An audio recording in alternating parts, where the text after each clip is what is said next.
friends. It's Laura here, and I am going to talk about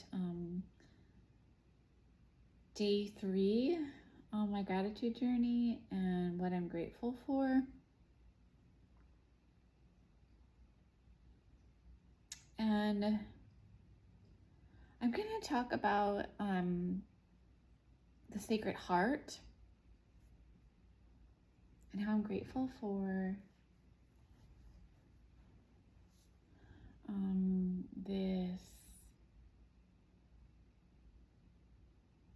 kind of grace of the Sacred Heart, and how I even learned about it.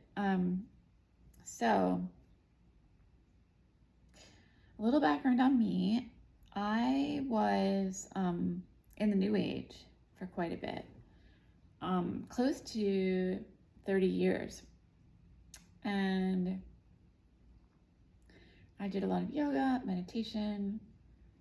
I got involved in shamanic circles,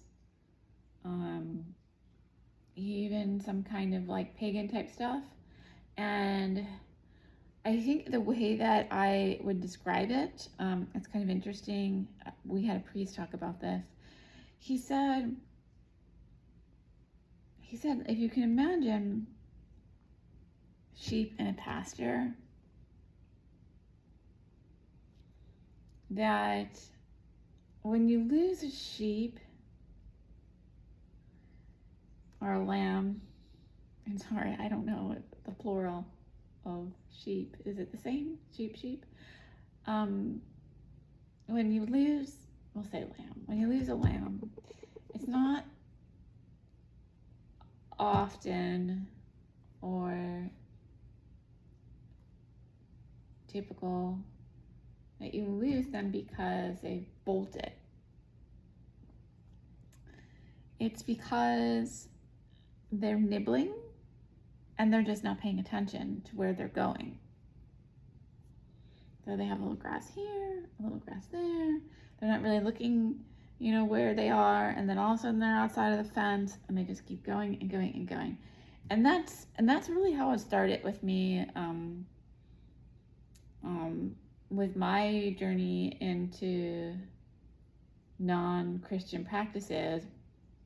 It started with yoga, and it was all, fun and good. It was, it started off just, I think, like exercise, and I had a lot of fun with it. But then I started doing some chanting,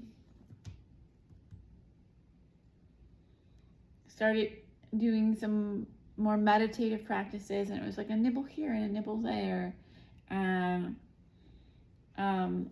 It didn't seem like a very far leap to start going to a shamanic circle.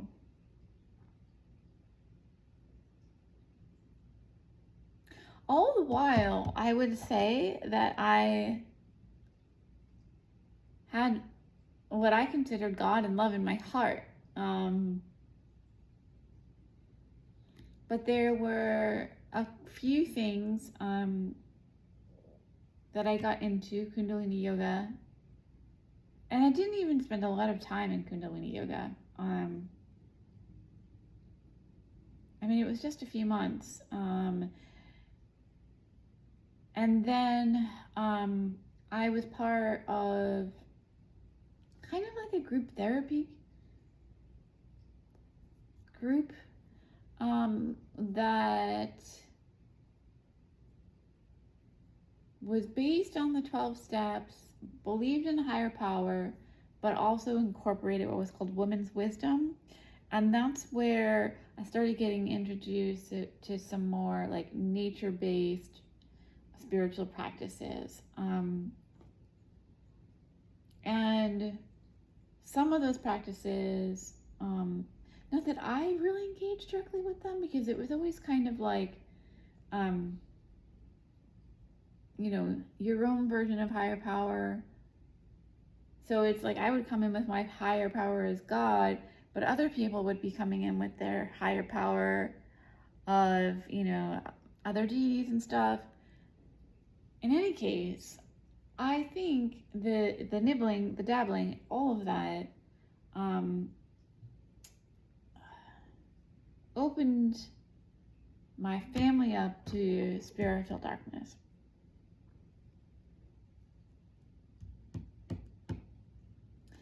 And things started to degrade emotionally in my home.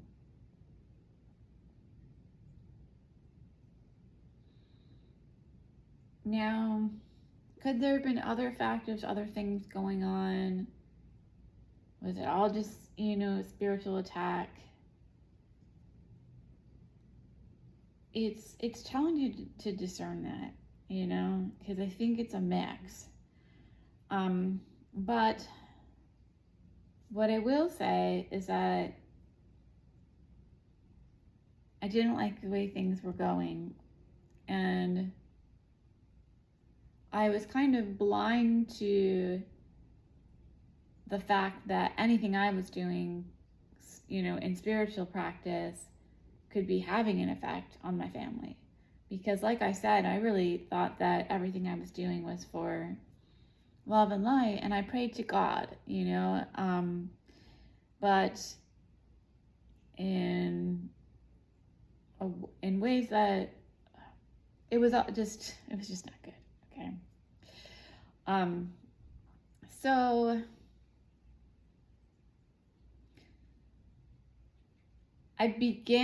something struck me. There was an incident in my family where someone said something to another family member where I was like, how could this person say this? It's a demonic thing to say. Like, that's not a normal thing to say. Like you would have to be almost possessed to say something like this. And then I began to be like, are we under like some kind of spiritual attack? And I began to have a kind of awareness that,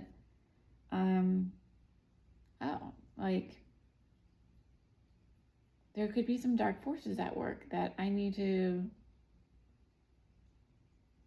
address. And I got some very clear messages about going back to church. Actually, one of the first churches I was called to was the African Methodist Church. I heard a message that I needed to go to a revival, and my friend came the next day with a brochure flyer for a revival that was happening, and she was like, "Who wants to go to a revival with me?" And I was like, "I do." So it kind of started there. I was having some dreams where I was seeing religious icons, and I was speaking to a Greek Orthodox man, and he was like, "Maybe you're going to convert to Orthodoxy." And it seemed so silly to me. I was so far away from that at that time. But I began to kind of do some research on Greek Orthodoxy, and I found so much wisdom there, so much wisdom. And kind of what happened was, it was like, wow, if there's so much wisdom here in Greek Orthodoxy, I wonder if there's like a lot of wisdom in Catholicism that I've just missed, because there's something about being born Catholic, where it's like you're culturally Catholic, but you're kind of missing out on a lot of the deeper teachings of the church, because you are just kind of indoctrinated into the practices, but didn't have to do a lot of soul searching to get there. And so I began to do some soul searching, about Catholicism, and I was led to prayer and fasting. So now how this leads to the Sacred Heart is, one night I had a dream. I was in a kind of a hellish realm with these, it was like dark, overcast, desolate place, and there was like these monkey figures there that I was hanging out with. I assumed some kind of like, demonic entity. and I heard a voice say, "You need Margaret. You need Margaret." And I, woke up and I started doing some research on like who's Margaret. I had a sense it was a saint somehow, and then I discovered Margaret Alacoque, and through her, the Sacred Heart. And one of the promises of the Sacred Heart is that if you put a picture of the Sacred Heart on a prominent place in your home and do the devotions, that you'll have order, peace and order in your home. And I never understood like what this could mean and how my household was out of order, because in some ways, like I've always kept like a pretty clean home, somewhat regimented in things that I do, but we were spiritually out of order, and through the Sacred Heart, through Rosary, which I'll talk about another time, and Divine Mercy, I cleaned house, cleaned house of the New Age and the pagan practices, because they were not safe for me or my family. And I began to see big shifts.